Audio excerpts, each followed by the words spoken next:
What is happening, fellow pioneers of human transportation? I'm Yogi Steve. You're watching ESA, the Electric Scooter Academy, videos about high-powered scooters.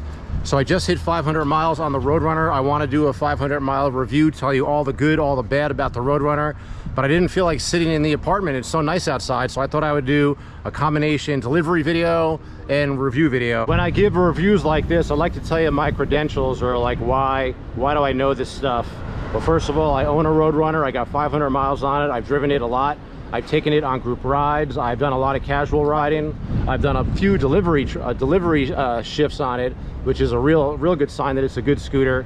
I also opened up a Facebook group that has over 200 members called Emove Roadrunner New Users and Mods. And if you're thinking about buying one, or you already bought one, join this group, because if you have any problem with the Roadrunner, these guys have pretty much solved everything. They've made some pretty cool modifications, but they've also figured out how to fix like all these little problems that I'm going to tell you about. So I have a lot of experience with the Roadrunner, probably as much as anybody else. So we already have an order for 2.4 miles and $12 from Mendocino.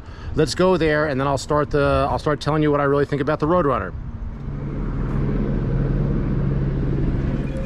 All right, we got these two orders. I'm gonna zip through these really quick in the video and then start telling you about the Roadrunner. For Karina, thank you. Enjoy. For Julie, how you doing? How are you? Pretty good, pretty good. Thank you so much. Enjoy. Take care.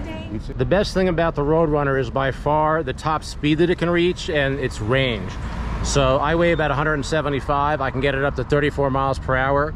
Each battery gets me at least 25 miles. You have the option to buy the Roadrunner with 1 or 2 batteries. You don't necessarily need the second battery. It's kind of expensive, but with 1 battery, you're gonna probably get at least 25 good miles range at like 30 miles per hour speed.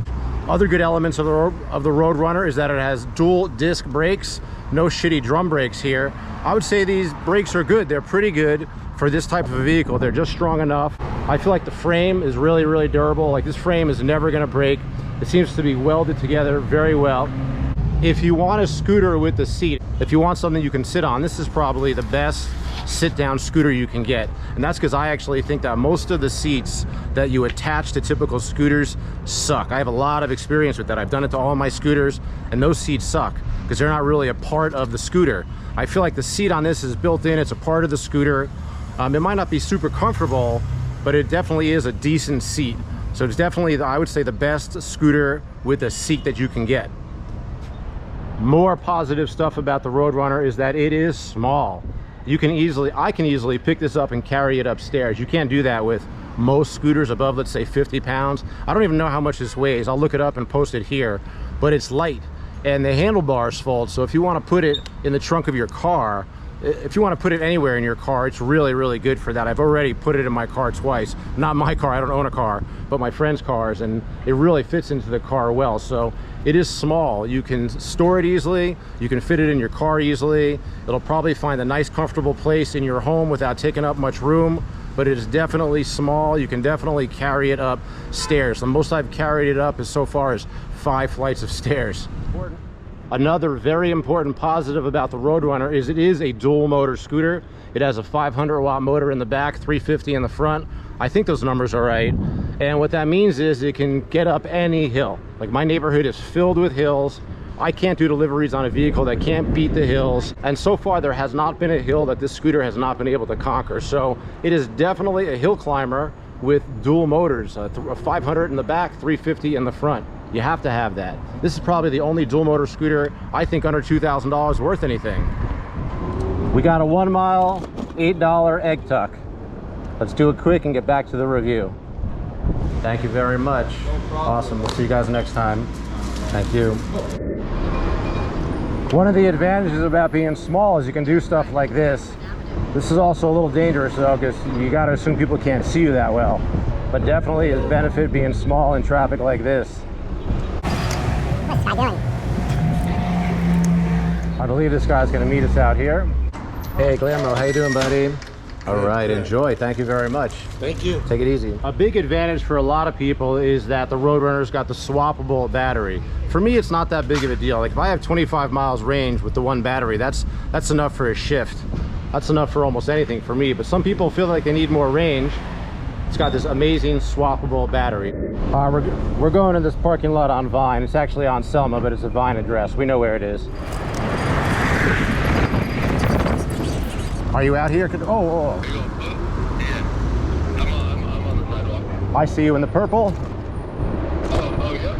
Nice. Hell yeah, baby. What's up, buddy? How you doing? How you doing, man? Oh, that's 1600. I thought that was 1600. Sorry. No, it puts people over there all the time. Yeah, it's weird. It is what it is. I can usually find anybody. Yeah, nice little bike. Oh, here's the hot. Thanks, man. Thanks. It's fun. Yeah, all right, bro. Enjoy. My pleasure. Thank you. Now on to some of the negatives of the Roadrunner. First of all, while it is the best seated electric scooter you can get, the seat is not very comfortable. There's no rear suspension, so it's something of like a hardtail. It's like a hardtail motorcycle, where the tire is really the only suspension. So if you want like super comfortable seat, if you want super comfortable suspension, the Roadrunner is not for you. It offers something of a bumpy ride, but I get used to it. When I hit a bump, I put my feet on the pegs and take my ass off the seat. Some other negatives of the Roadrunner are that it doesn't accelerate very fast. So if you're looking for like a thrill-seeking type of a vehicle, this scooter has very slow acceleration. It's not fast off the line.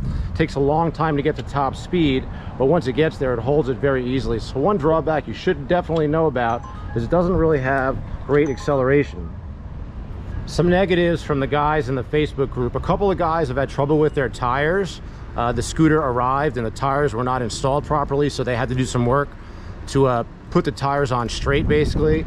So I would say maybe 2 or 3 out of 200 people on the group have had trouble with their tires. Some of us have had trouble with their fenders. I know my fender fell off. I'm not even putting it back on. I don't need a fender. I'm in completely dry weather. But there's something with the rear fenders, the way they're attached. My throttle controller broke. I'm the only person that happened to. It's a relatively easy fix, totally covered under warranty. But my throttle controller broke at about 400 miles. That's a serious issue, but it doesn't seem to be happening to the other Roadrunners on the road that are out there. A few people have had trouble completely tightening their stem. I haven't had that issue. I think that if you do it right, it's pretty easy to tighten all the way. But some people might have had issues with a loose stem. That's a very minority problem. I've seen that on like 1 or 2 people have had that issue, and I think they're not tightening it properly.